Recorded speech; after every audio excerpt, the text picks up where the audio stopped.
Alright guys, welcome back. So now we have some basic layout. We can start trying to refine some of the materials or textures. Okay. So I think I really like what's going on with the bottom of the shell here. Okay. So the bottom piece is having a really cool material. Okay. One thing I wanted to add though is some stitch that is going across.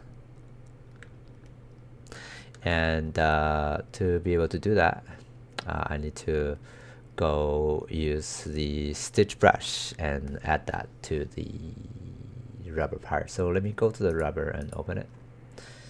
Okay. You know what? That stitch should be also happening somewhere else. Also, I could actually do that in most of the places.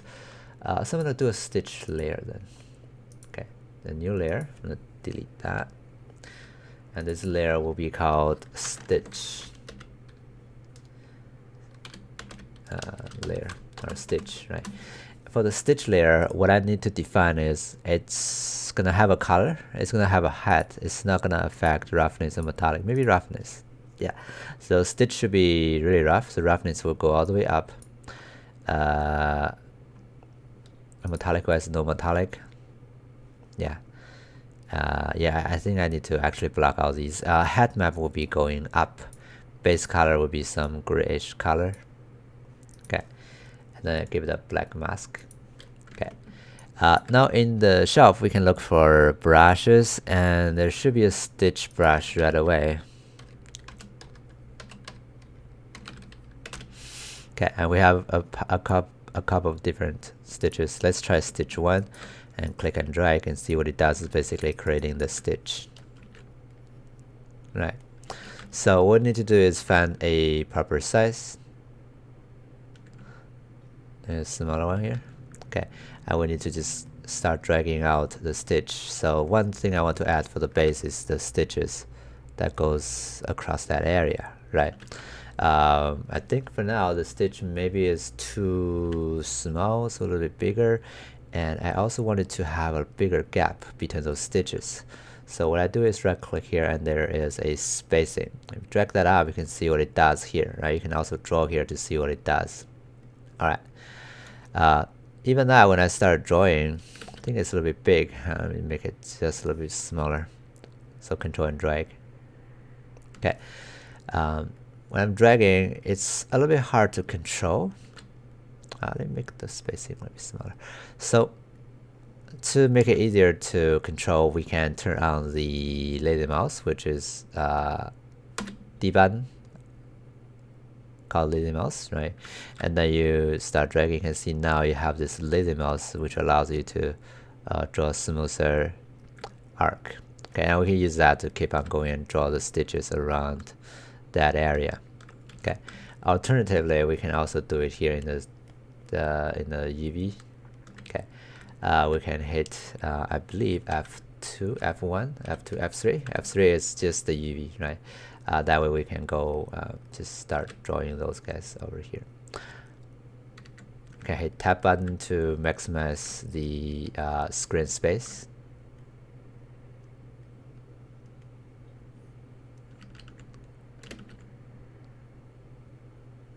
Oh yeah, it has to be starting from there, so I need to change the distance to make it smaller. Right.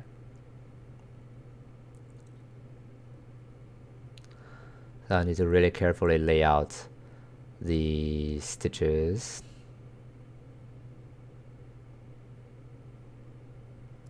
Okay.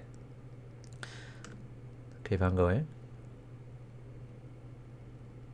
No, I'll go from there.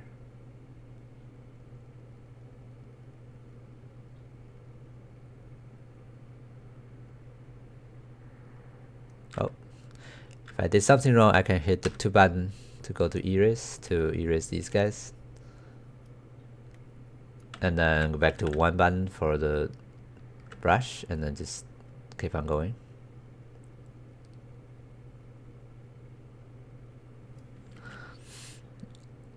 So I don't want it to be going up, I just want it to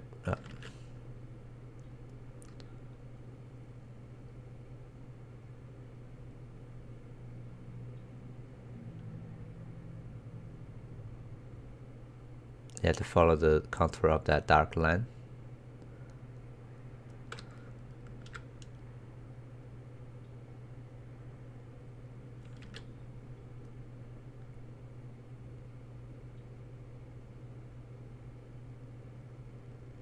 Alright, so you don't have to worry about the UV's connectivity because it's able to detect that you're going from there, right? So it's pretty intelligent. Zoom out a little bit.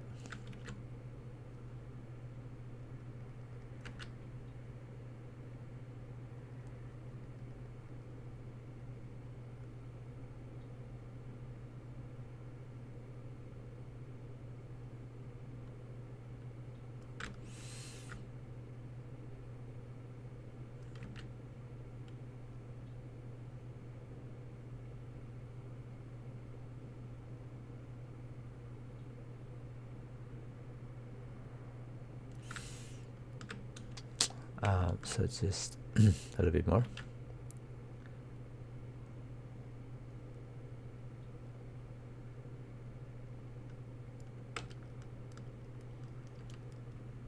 Okay, we can hit F2 to take a look at what we got. Okay, so sometimes it's actually easier to pen in the UV view because you don't have to rotate the angle all the time. You just pen on it, right? I think that stitch happens like everywhere on the model, so I need to populate that also here on the back.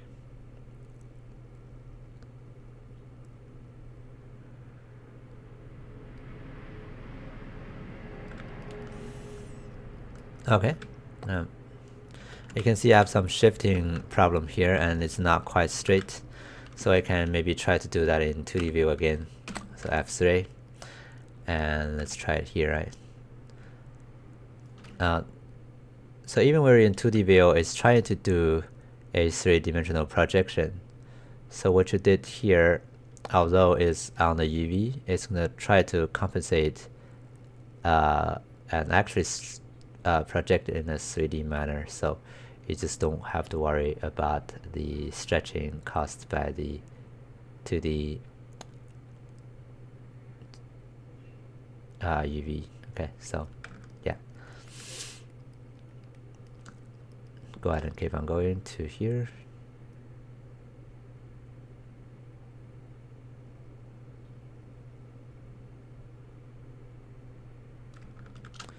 We also change the light in here.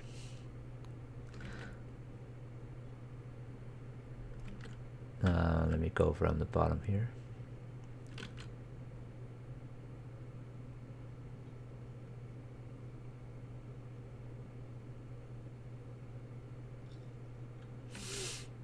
Sometimes I forget to turn in time, so I got this uneven thickness.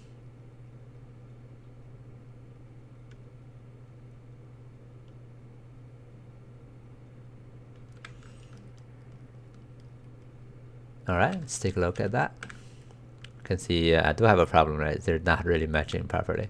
So maybe I need to go here, just go a few steps further. I think I can do it here actually. Yeah, so that's how you add stitches. Very simple process. Okay, so that's another stitch, and I believe I have more on the edge of this big piece. So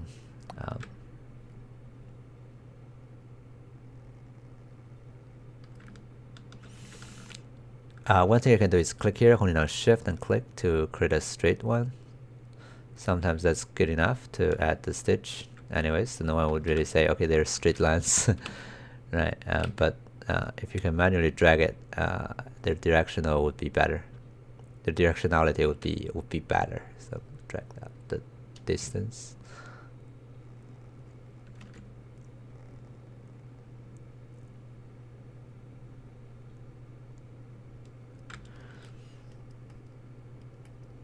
Okay, rotate to here.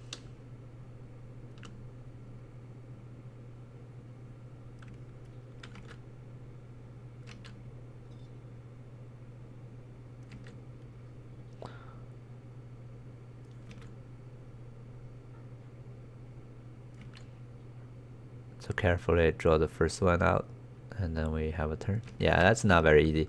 So let me go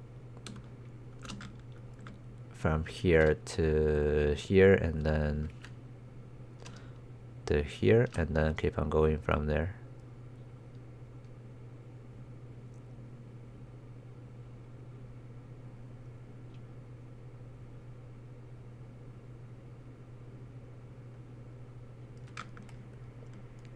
Okay, that doesn't look good. Just because in 3D, right, you have this projection problem.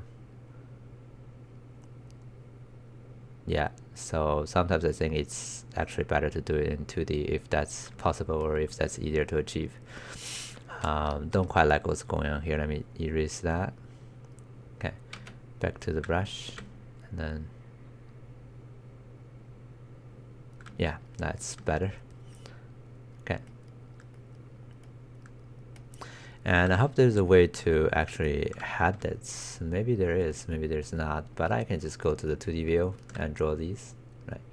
So lower down the distance and then draw the stitches.